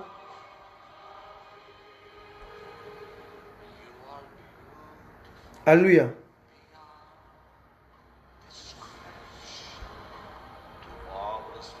Verset 5, Luc 4, verset 5. Le diable ayant élevé lui montra en un instant tout le royaume de la terre. Il lui dit, je te donnerai toute cette puissance et la gloire de ces royaumes, car elle m'a été donnée et je la donne à qui je veux. Alléluia. Luc 4, 5 à 6. Si tu m'adores, verset 7, elle sera tout à toi. Jésus lui répondit, il est écrit, tu l'adoreras. Jésus ne lui a pas dit que tu mens. Quelqu'un me comprend ici? Ici, Satan va affirmer des choses. Luc 4, verset 5. Lui montra un instant tous les royaumes de la terre. Il lui montre. Verset 6. Il lui dit, je te donnerai toute cette puissance, car elle m'a été donnée. Qui lui a donné? Certainement pas Dieu. Alléluia. Ah non. Qui lui a donné? Adam. Ici, Jésus ne contredit pas. Ne dit pas, Satan, tu mens. Non. Jésus va acquiescer ce que Satan a dit. Parce qu'il ne ment pas. Voilà pourquoi je vous ai parlé au début que Satan, il avait pris le manteau d'Adam. Car Dieu avait donné à Adam les autorités, les royaumes de la terre. Comme étant les gestionnaires. Alléluia. Là, on parle de la complémentarité des Saintes Écritures. Amen. Quelqu'un comprend? Alléluia. Satan ici dit des choses, il affirme des choses que Jésus ne rejette pas. Amen. Je te donnerai toute cette puissance et la gloire de ces royaumes. La gloire. Alléluia. Car elle m'a été donnée et je la donne à qui je veux. Ici, on a l'image de Hérode. Alléluia. Que les Romains avaient donné le royaume de Judée. Alléluia. Amen. Et il pouvait la donner à qui il voulait. Hérode ne mentait pas. Et Satan ne ment pas ici. Alléluia. Ils disent que Jésus savait que c'était vrai. Est-ce que vous comprenez un peu? Alléluia. Voilà que l'autre, ils sont venus pour prendre Jésus de faire roi. Il a refusé. Mais s'il voulait être roi, il aurait accepté les cadeaux du diable. Alléluia. Il voulait faire de Jésus le roi d'Israël. Mais ici, Satan lui présente le royaume de la terre. Quelqu'un me comprend un peu? La Bible dit que Jésus, il s'est échappé, il a refusé. On lui fait le roi d'une nation, d'un pays. Satan lui proposait le royaume de toute la terre. Il a refusé. Alléluia. Alléluia. Amen. Pourquoi a-t-il refusé? Parce qu'ici, il n'est pas question du royaume seulement de la terre. Non. Il est question de se prosterner et d'adorer le diable. Or, c'est une dimension qui est sévère. Quand tu te prosternes, c'est un fait. Et quand tu adores en plus, tu passes à une autre dimension. Donc tu acceptes, donc tu fais allégeance. Oh Jésus. Donc le fait de se prosterner, c'est accepter d'être inférieur. Et quand tu adores, tu fais allégeance. Or, si Jésus, à cause du matériel, il faisait allégeance au diable, il cessait d'être fils de Dieu et roi des rois. C'est ça le piège. Satan voulait aveugler l'homme Jésus, le dernier Adam, avec le royaume de la terre dont il avait la domination. Alléluia. Cette chose se passe avant la croix. Aujourd'hui, Jésus l'a dépouillé de tout ça. Alléluia. Il dit, elle est à moi. Je la donne à qui je veux. Mais Christ l'a dépouillé de ça après la croix. Est-ce que quelqu'un me comprend un peu? Combien de chrétiens, de pasteurs ont accepté la royauté dans leur pays, d'être célèbre, d'être connu en Afrique, aux États-Unis, dans le monde. Mais pour combien de temps? C'est matériel. Mais sache-le que c'est impossible que Satan te donne le matériel sans contrepartie. Ça n'existe pas. À chaque fois, il y a contrepartie. Ici, il dit, je te le donne, mais en échange, fais deux choses. Prosterne-toi et fais-moi allégeance. Prosterne-toi et adore-moi. Or, celui qui adore une autre personne que Dieu lui-même, il vend son droit d'aînesse. On appelle ça l'idolâtrie. Car l'adoration est réservée qu'à Dieu et à Dieu seul. Voilà pourquoi lorsque dans Matthieu, on parle que les disciples l'ont adoré, cela prouve que Jésus-Christ est Dieu. C'est pas les versets se battent par lui. Oh, Jésus l'a dit. Il y a ceci. Dans 1 Jean 5, et le Fils est lui-même Dieu. Non, c'est pas ça. Pourquoi aujourd'hui, vous qui dites ça, vous ne parvenez pas à convaincre les gens? Pourquoi? Parce que c'est insuffisant. C'est insuffisant. Il faut amener les gens à la dimension même du Christ, à comprendre pourquoi il est venu, pourquoi il est Fils de Dieu et comment il s'est identifié comme Dieu. Pas avec des théories. Si on pouvait le faire avec des théories, bien aimés, beaucoup de débats seraient terminés aujourd'hui. S'il fallait le faire avec il est écrit, beaucoup de débats seraient terminés aujourd'hui. Mais avec il est écrit, il y a eu la bataille entre Christ et le diable. C'est-à-dire il est écrit, le psaume 111, 191, non, 91, verset 11 et 12. C'est écrit exactement comme ça. Satan le cite, hein. Mais Jésus refuse. Il est écrit, mais pas de la manière que toi tu dis. Alléluia. Il est écrit, c'est vrai, mais pas avec la ruse que tu emploies. Il est écrit, alléluia, pas dans la manière où toi tu veux transmettre cela. Combien de chrétiens aujourd'hui succombent avec il est écrit? Alléluia. L'ignorance. Alléluia. Alléluia. Alléluia. Cette dernière tentative était la plus dangereuse de tous les autres. Car on ne se prosterne pas devant un autre que Dieu. En le faisant, si Jésus-Christ le faisait, alléluia, à cause de la soif du matériel, alléluia, il aurait lui-même vendu son droit d'aînesse. Oh, c'est quoi son droit d'aînesse? C'est inscrit dans la Bible, hein? Colossiens 1,15. J'aime beaucoup cette parole. Alléluia. Oh là là, elle est puissante. Colossiens 1,15. Si Jésus s'est prosterné devant Lucifer, voilà ce qu'il allait perdre. Colossiens 1,15. Il parle du droit d'aînesse. Alléluia. Mon épouse elle-même m'a dit, chérie, ne cours pas. Va doucement, on a tout le temps. S'il faut encore venir 3 dimanches, tu le feras. Alléluia. L'église doit comprendre. Je voulais parler du ministère de la femme. Je crois que je n'aurai pas le temps aujourd'hui. Où je vais démontrer que le ministère de la femme n'existe même pas. Ça choque les femmes. Mon épouse est servante de Dieu. Elle est prophétesse. Mais je dis que le ministère de la femme, comme elle est véhiculée aujourd'hui, elle n'existe pas. Parce qu'en fait, les femmes qui croient en Dieu sont appelées fils, non pas femmes, non pas filles. Alléluia. Alléluia. Alléluia. Vous allez voir dans la Bible que c'est marqué héritier. Il n'y a pas un endroit où c'est marqué héritière. On va parler de père. Réconcilier le père et les enfants. Nulle part. Les enfants et les mères. Nulle part. Donc la femme qui m'écoute, si Dieu t'a appelé, tu es fils de Dieu. Et je vais parler de cela en montrant que on ne peut pas enfanter en tant qu'enfant de Dieu. On ne peut qu'engendrer. L'engendrement n'est pas l'enfantement. Ce sera peut-être dimanche prochain.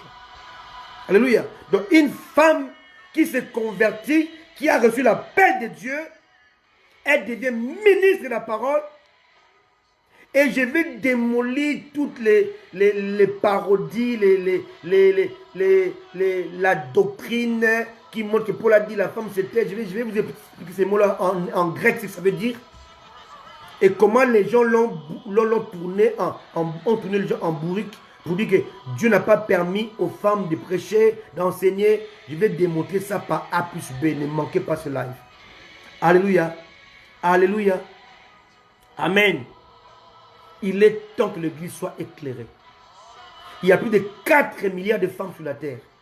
Et il est inconcevable que Dieu puisse être privé de 4 milliards de ses soldats. Impossible. Amen. Vous qui prêchez ce message contre les femmes, vous êtes exactement comme Satan faisait avec Jésus. Il est écrit. Il est écrit, mais vous avez mal compris ce qui est écrit. Paul avait écrit 14 épîtres, donc 14 lettres. Quand je parle de lettres, je compte 1 Corinthiens, 2 Corinthiens comme étant 2 lettres. 1 Thessaloniciens, 2 Thessaloniciens comme étant 2 lettres. 1 Timothée, 2 Timothée comme étant 2 lettres. Alléluia. Mais dans les 14 lettres que Paul avait écrites, il y avait une qui était considérée comme perdue ou bien comme déclassée. On appelle ça l'épître de Laodicée. On peut le voir dans Colossiens où Paul en parle. Alléluia. Alléluia. Amen. Mais cette épître-là existe aujourd'hui dans la Bible qu'on appelle Vulgate. Vulgate a repris cette épître-là de Paul au Laodicée. À Laodicée. Amen. Mais ce n'est pas ça l'importance. L'importance que je vais souligner, c'est quoi? C'est que dans les 14 lettres de Paul, il a parlé de la femme seulement dans 2 lettres. Aux Corinthiens et aux Éphésiens. Et dans ces 2 lettres-là, l'apôtre Paul va parler sur la femme, sur le voile, sur les pas enseignés, tout ça dans ces 2 lettres. Pourquoi? Et on voit que dans toutes les 14 épîtres de Paul, c'est seulement dans 2 églises locales où les femmes étaient indisciplinées. Alléluia. À Corinthe et à Éphèse. Paul a fait presque 3 ans à Éphèse pour mettre de l'ordre. Il y avait des émeutes. Il y avait une statue que les Éphésiens disaient que c'était tombé du ciel. Il faut comprendre qu'Éphèse c'est quoi? Éphèse c'est la Turquie. Aujourd'hui, 99% des Turcs sont musulmans. Amen. Beaucoup pensent qu'Éphèse c'est en Israël. Non, non, non, non. Lisez la géographie, bien aimé. Amen. Alléluia. Laissez cette église de l'Apocalypse n'est tout pas en Israël.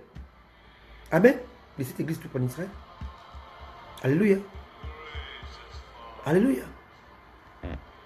Il est important que nous soyons enseignés. Donc, dans les 14 lettres de Paul, il y a seulement dans 2 endroits dans lesquels Paul va insister sur le rôle de la femme dans l'église. Et Paul ne parle pas de la femme ministre, il parle de la femme chrétienne. Amen. Alléluia. Et je dirais ça dimanche prochain, ou peut-être dans 2 semaines. Je ne sais pas si j'aurai le temps de terminer déjà ce que je vais dire aujourd'hui.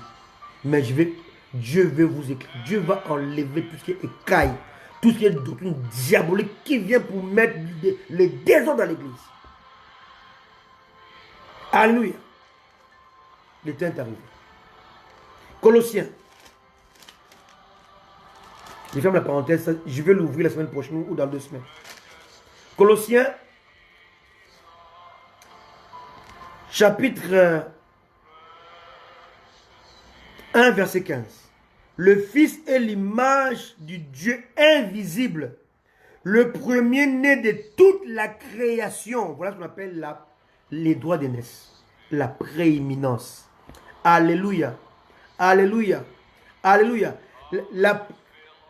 Le premier-né ou bien la première créature de Dieu dans certaines versions. Alléluia. Ne veut pas dire que Jésus a été créé. Non. Alléluia. Il est ici question de la primauté.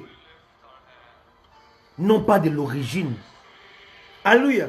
Parce que l'expression grecque qui était traduite par premier-né est prototokos. Prototokos. Prototokos veut dire premier-né, qui fait allusion à la primauté et non pas à l'origine. Et les témoins de Jéhovah disent que cette écriture veut dire que Jésus-Christ était la première créature que Dieu avait créée. C'est faux. Jésus n'a pas été créé, il est incréé, il est Dieu lui-même. Alléluia. C'est lui qui a créé toutes les choses. D'ailleurs, c'est contradictoire à ce que la Bible dit. Verset 16. Car en lui ont été créées toutes les choses qui sont dans les cieux, sous la terre, les visibles, les invisibles, le trône, les dignités, les dominations, les autorités. Tout a été créé par lui et pour lui. Alléluia. Il est avant toute chose et toute chose subsiste en lui. Il est la tête du corps de l'Église. Il est le commencement, le premier-né d'entre les morts, afin d'être en tout le premier. Alléluia. Il est le premier qui est ressuscité sans l'aide extérieure. Amen. Quand on parle, Élie a resté le fils de... Non, Élie a prié. Mais qui est parti prier pour que Jésus sorte de ton personne? Il est le premier à le faire. Alléluia. Il est le premier qui était mort en étant sans péché, innocent. Donc il a ce qu'on appelle la primauté. Et si il adorait le diable, s'il s'est prosterné, il perdait cette place, cette position-là. Premier-né. Il allait perdre ce qu'on appelle le prototokos. Alléluia. Alléluia. Alléluia. Qui veut dire celui qui existe avant toute chose. C'est lui qui crée l'existence. L'existence existe en lui. C'est lui qui donne à l'existence le sens d'exister. Quelqu'un me comprend? Amen. Alléluia. C'est exactement ça. Alléluia. Donc, ici, le diable sait ce qu'il fait. Il va employer l'âme la plus terrible à la fin de la tentation.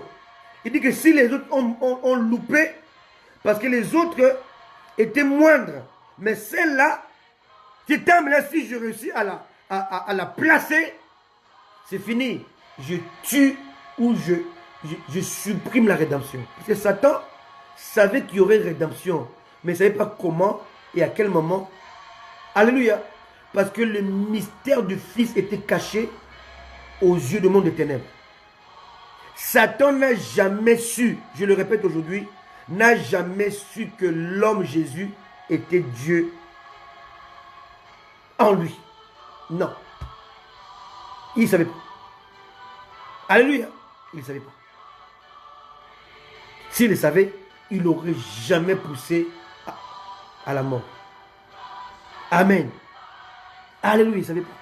Dieu me dit, oui, il y a un verset qui dit que les démons disent, je te connais, tu es le fils de Dieu. Les fils oui, mais il prenait Jésus-Christ, fils de Dieu, comme étant David, comme étant Moïse, comme étant Élie, comme étant Élisée.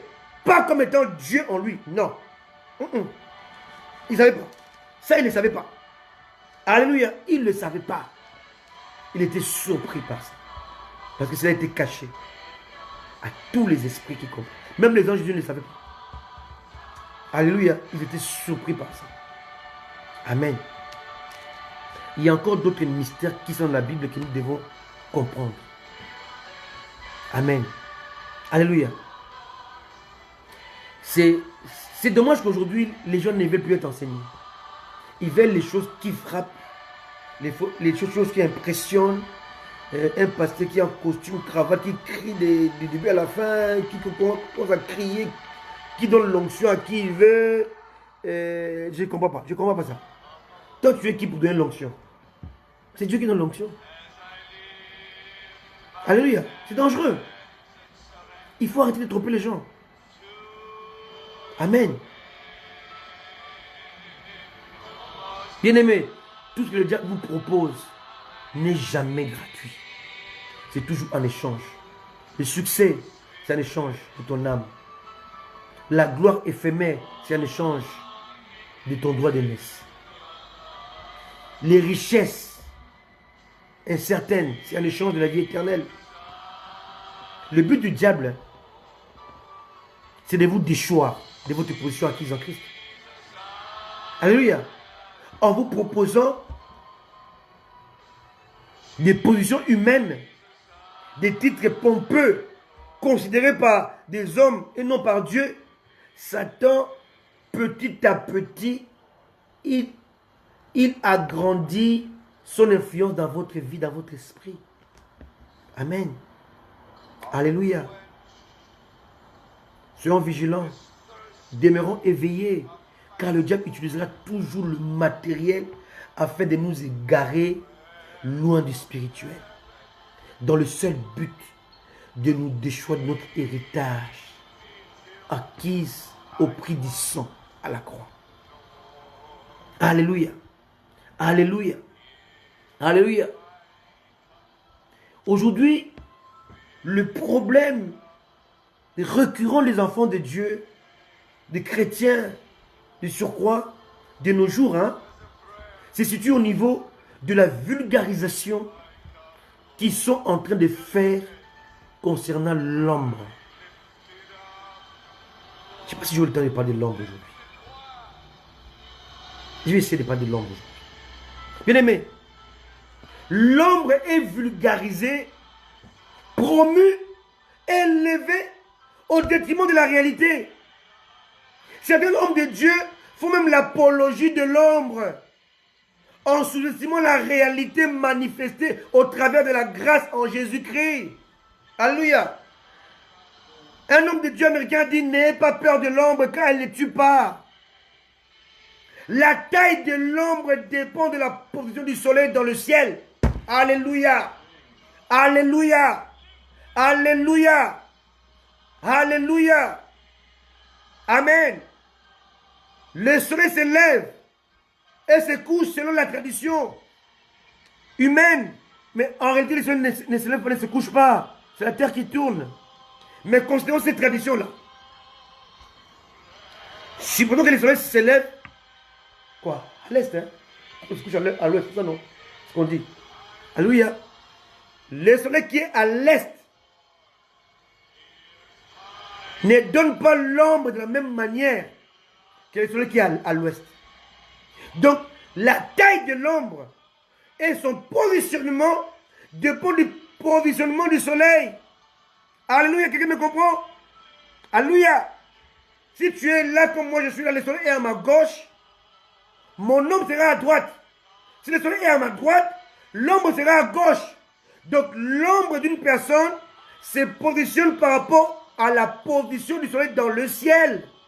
Celui qui fixe les yeux vers le soleil, si le soleil est à gauche, je fixe les yeux vers la gauche, automatiquement le soleil devient, l'ombre se place dans mon dos. Quelqu'un ne comprend pas? Alléluia. Et si le soleil est à droite, je fixe le soleil à droite, automatiquement l'ombre se fixe derrière mon dos, à ma gauche. Donc le positionnement du soleil ou de l'ombre, pardon, dépend de comment l'homme se positionne face au soleil. Cela veut dire quoi? Cela veut dire simplement que Dieu est un soleil et un bouclier. Psaume 84, verset 12. Alléluia. Est clair. Le psaume 84, verset 12 le dit clairement. Alléluia. Il dit: car l'Éternel est un soleil et un bouclier. Amen. Donc si je fais face au soleil, donc mes yeux sont fixés sur le soleil, l'ombre qui est toujours noire, qui est l'image de l'échec, du passé et de la condamnation, se place dans mon passé. Mais quand je donne dos au soleil, l'ombre est devant moi. Donc lorsque je marche, en donnant dos au soleil, je marche sur les problèmes, sur les échecs, sur mon passé. Donc mon présent est gouverné et conduit par mon passé, donc par l'ombre. Et là, je vis dans l'ombre. Là, je suis en train de conjuguer l'ombre au présent. C'est un danger. Alléluia. Alléluia. Donc l'ombre se matérialise. Pardon, l'ombre se montre par rapport à notre positionnement face au soleil. Or, la Bible, le psaume 84, verset 12, dit que Dieu est un soleil et un bouclier. Donc le soleil est comme l'image de Dieu. Celui qui fixe Dieu, qui croit en Dieu, qui espère en Dieu, il va vivre dans le présent car son ombre est dans le passé. Alléluia. Alléluia. Qui me comprend? Or la parole affirme, alléluia, que quand nous comptons, nous espérons en Dieu, notre passé n'existe plus. Si quelqu'un est en Christ, il fixe ce regard sur Jésus. Il n'a plus de passé. Comment est-ce qu'on vous ment en vous disant que on doit vous délivrer avec les autels du passé? Ce n'est pas biblique. Lisez vous-même la parole de Dieu. Pierre était un pécheur. Marie avait ces démons que Jésus avait chassés. Mais montrez-moi un seul verset dans la Bible que Marie est retournée dans le monde. Nulle part. Amen. Alléluia. Tous les apôtres, les disciples qui ont suivi Jésus-Christ, aucun d'eux ne retournait dans le monde pour être perdu. Personne. Ils n'avaient plus de passé. Ils avaient des choses qu'ils commettaient dans le passé. Pierre était violent, Pierre était agressif, Pierre était ceci dans le passé. Mais quand le Saint-Esprit est venu, le même Pierre a changé de vie. Alléluia. Alléluia. Amen. Son passé était devenu son ombre. Amen. Et son passé n'était plus son présent. Loin de là. Alléluia. Je ne comprends pas comment les gens sont aussi dupés comme ça avec des choses aussi simples de la parole de Dieu. Alléluia. Tu es chrétien, né de nouveau, rempli de l'Esprit de Dieu. Comment est-ce qu'encore tu donnes la tête consciente de démons en toi? Mais attendez, c'est écrit où tout ça? Attendez, mais attendez. Comment vous pouvez croire des choses comme ça? Vous lisez la Bible ou vous lisez des journaux? C'est écrit nulle part. Même quand on souffle sur vous, c'est écrit nulle part dans la Bible. Soufflez. Oh, je vous embête, hein. C'est biblique. Souffler dans la Bible, c'est 2 fois. Dans Genèse et dans Jean. Et dans ces 2 livres-là, on parle de commencement. Au commencement, Dieu créait sur la terre. Au commencement, c'était la parole. Et là, on parle de Dieu lui-même. Donc, souffler est réservé à Dieu. Quand Dieu a soufflé à Adam, il devient une homme vivante. Quand Jésus a soufflé sur les disciples, l'Esprit de Dieu est rentré en eux. Maintenant, quand tu souffles sur vous, on vous donne quoi? Alléluia. Les pasteurs prennent les micros. Maintenant, il souffle sur le micro, dans le baffle ou sur vous. Je ne sais pas. Et les gens tombent. Tu tombes par rapport au souffle du pasteur ou par rapport au baffle qui renvoie ce souffle-là dans tes oreilles. Maintenant, qu'est-ce qui fait-il tomber? Son souffle. Quand Dieu a soufflé sur Adam, il était endormi. Quand il a soufflé, il s'est réveillé. Alléluia. Quand Jésus a soufflé sur eux, personne n'est tombé. Au contraire, ils étaient debout. Ils sont allés évangéliser. Mais quand on souffle sur toi, tu tombes. Qui te fait tomber? Le souffle du pasteur? Ou c'est le micro? Ou c'est quoi? L'église doit sortir de ces choses-là, ce n'est pas biblique. Amen. Alléluia. J'ai fait aucun défi à personne. J'ai fait dire ce que la parole dit. Si quelqu'un a un verset sur ça où on souffle sur les gens, Paul l'a fait, Pierre l'a fait, Jean l'a fait, un seul apôtre l'a fait, ou même Jésus a fait ça même 2 fois. Qui me le montre? Je suis là. Mon adresse est là. Amen. Qui fasse une vidéo. Amen. Si c'est écrit nulle part, alors arrêtez de faire ça. Dieu vous interdit de le faire. N'ajoutez pas. Amen. Alléluia. Et arrêtez de tromper le peuple de Dieu. On voit les gens dire, voilà, à l'étage, recevez. Bien aimé, c'est quoi? Ça c'est quoi ça? Les gens qui tombent. Qui tombent par rapport à quoi? Tu as reçu quoi?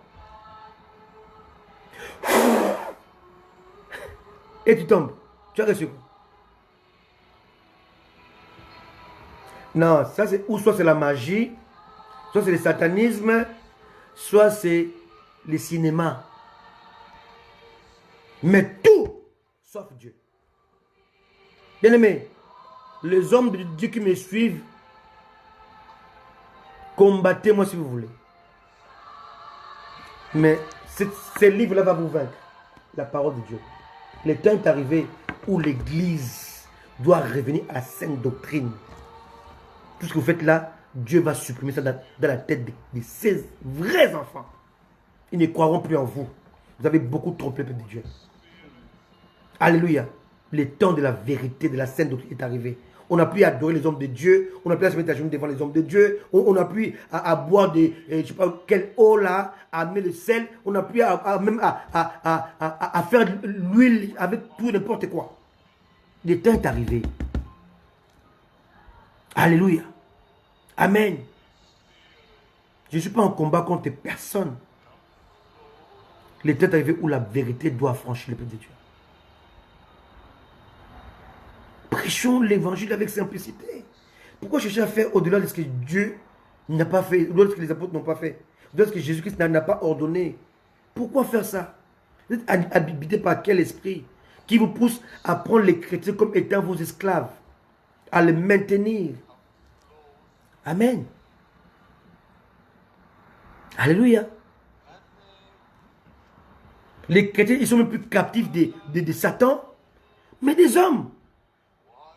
Des hommes. Et c'est des hommes de Dieu. Mais ils tiennent les chrétiens des esclaves. Ils les gèrent, ils les maintiennent en esclavage.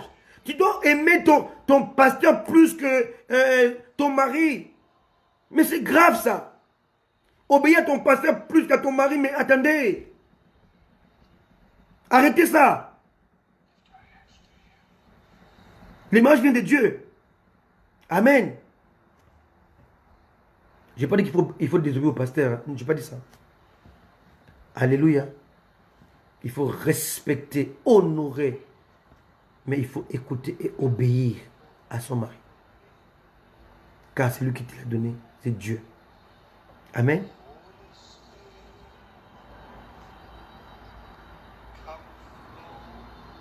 Où est l'ombre dans ta vie?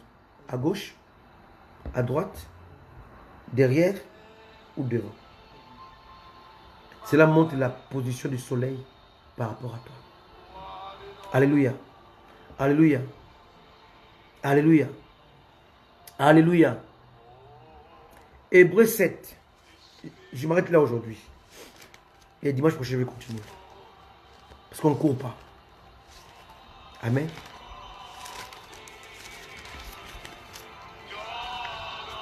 Hébreux 7.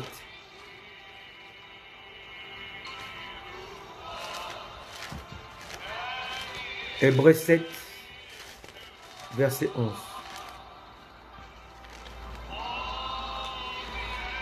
Si donc la perfection avait été possible par les sacerdoces lévitiques,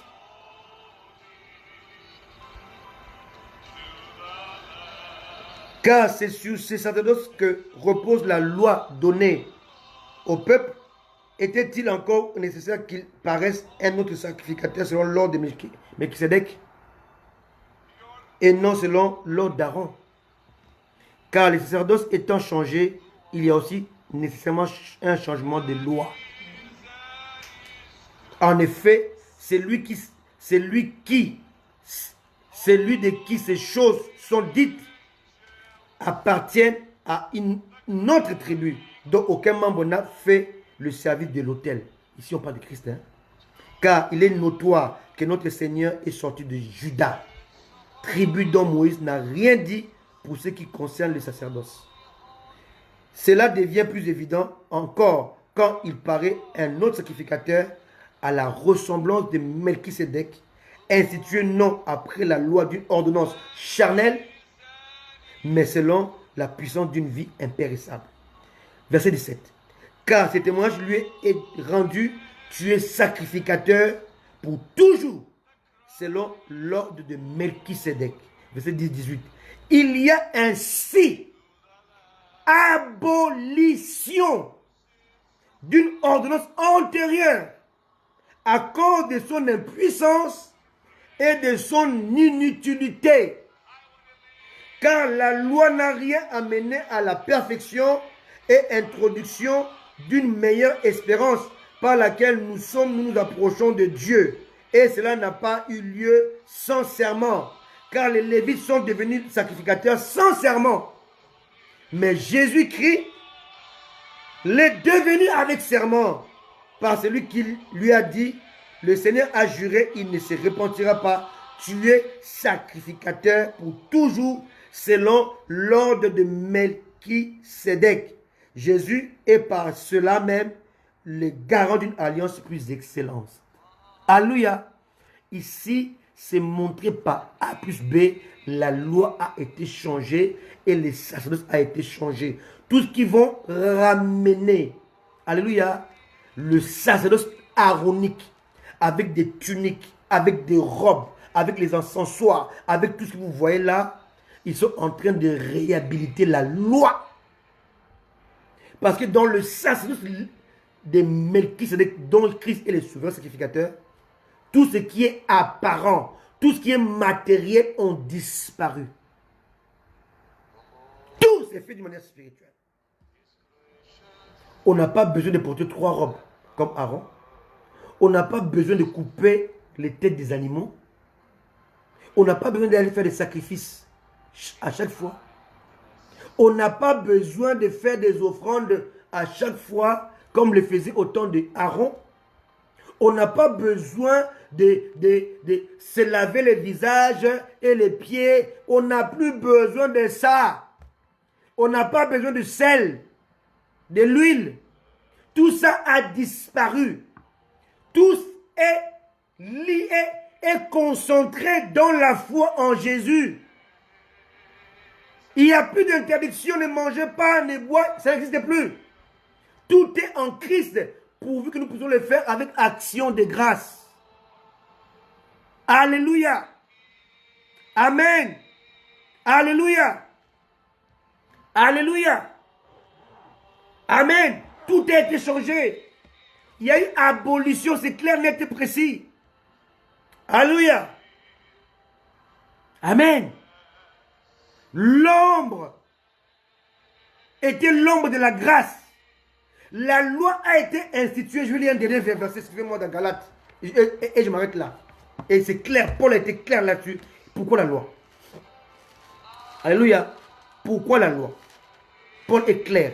Galates chapitre 3. Verset 19. Pourquoi donc la loi? Elle a été donnée ensuite à cause des transgressions jusqu'à ce qu'elle vienne la descendance de la postérité. Selon Genèse chapitre 3, verset 15. À qui la promesse avait été faite. Elle a été promulguée par des anges au moyen d'un médiateur. Or, le médiateur n'est pas médiateur d'un seul, tandis que Dieu est un seul. La loi est-elle donc contre les promesses de Dieu? Loin de là. S'il avait été donné une loi qui puisse procurer la vie, la justice viendrait réellement de la loi. Mais l'Écriture a tout renfermé sous le péché afin que ce qui avait été promis soit donné par la foi en Jésus-Christ à ceux qui croient. Verset 23. Avant que la foi vienne, nous étions enfermés sous la garde de la loi en vue de la foi qui devait être révélée. Verset 24, arrête tout débat. Ainsi, la loi a été comme un précurseur pour nous conduire à Christ, afin que nous soyons justifiés par la foi. Verset 25, la foi étant venue, nous ne sommes plus sous ce précepteur qu'on appelle la loi. C'est clair, net et précis. Donc celui qui essaie de réhabiliter la loi, à instaurer ou à établir ou imposer les habits sacerdotaux dans les églises, il est contre la foi.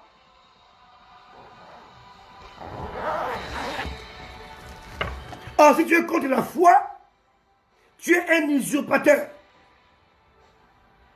Alléluia. Parce que la foi est au-dessus de la loi.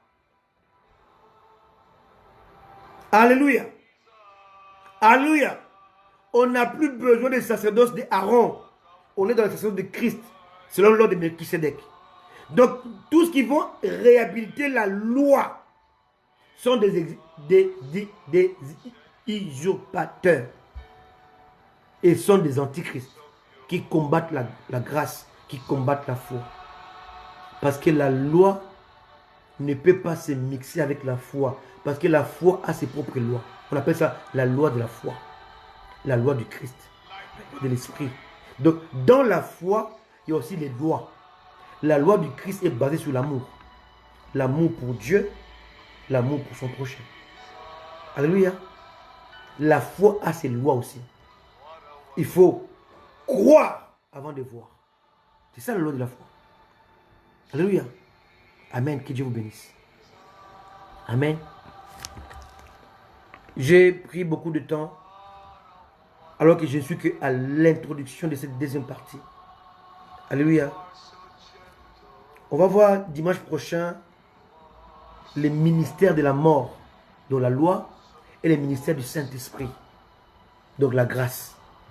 On va voir comment les gens ont réintroduit l'ombre de la loi sous le régime de la réalité de la grâce. On va voir comment les chrétiens sont devenus des esclaves de la loi introduite par leurs pasteurs, leurs dirigeants, en s'opposant à la foi qui apporte la liberté en Jésus-Christ. Alléluia. On va ce qu'on appelle la doctrine diabolique. Alléluia.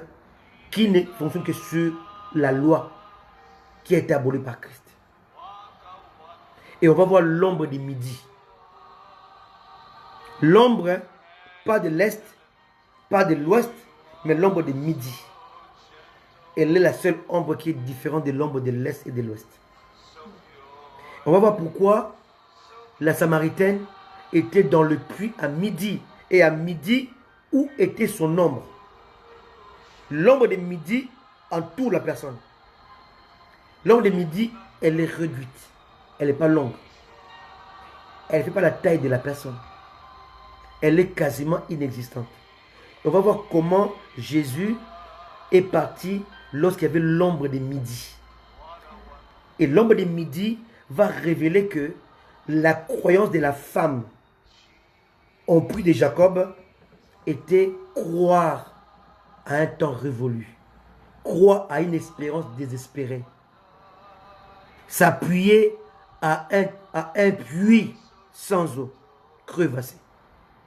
Alléluia.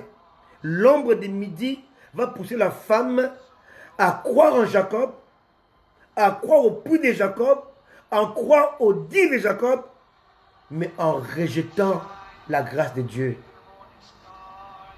qui interdit l'adultère. Alléluia. Alléluia.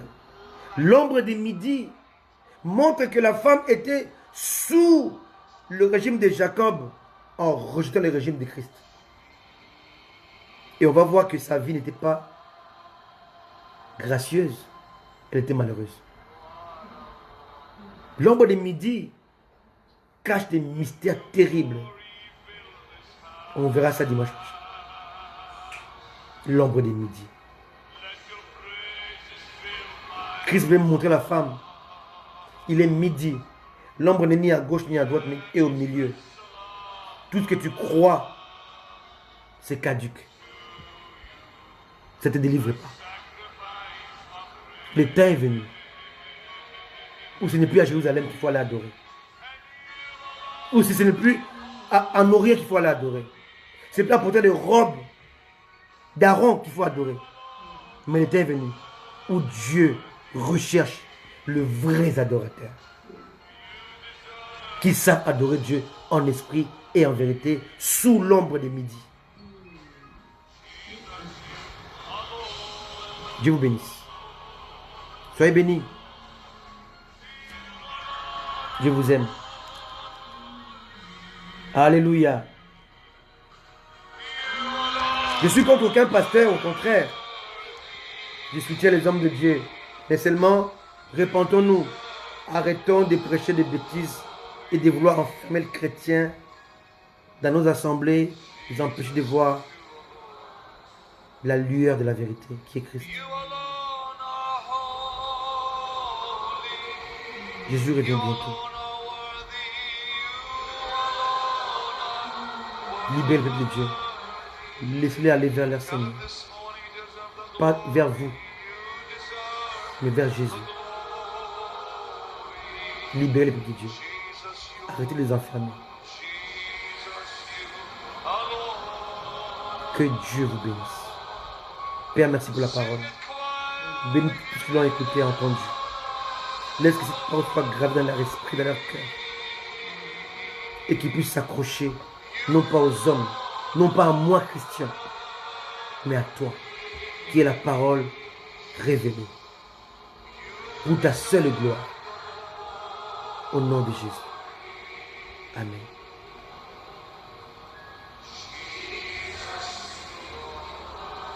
Que Dieu vous bénisse. Alléluia. Moi et mon épouse, nous travaillons pour vous apporter cette parole non mixée, non mélangée, pour vulgariser Christ et sa parole. Amen. Je bénis mon épouse pour ce nouveau décor derrière moi. Alléluia. Elle fait tout pour que nous puissions aussi être plus professionnels. Que Dieu la bénisse. Que Dieu bénisse son église, son peuple. Le temps est rêvé, Dieu veut libérer son peuple. Entre les mains des charlatans, entre les mains des inconscients, entre les mains des ignorants. Dieu va le faire. En cette année 2020, les choses vont bouger partout dans le monde. Dieu va le faire. Il est en train de le faire. Dieu vous bénisse. Soyez libres pour Christ. Accrochez-vous à Jésus.